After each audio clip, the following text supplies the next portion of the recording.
Ripartenza sì, ma come? Che le mascherine ci accompagneranno ancora per molti mesi è ormai un dato assimilato da tutti, imprese e cittadini, mentre la data limite, il 4 maggio, è attesa come la fine di un incubo.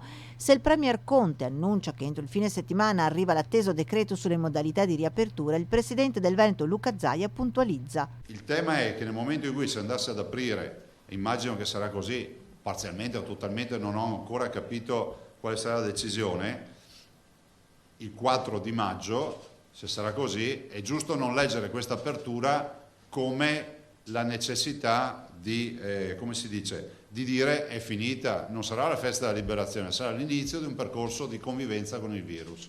Di precisazione in precisazione il governatore, anche sul voto regionale, le regioni erano chiamate a presentare delle osservazioni, dice la sua.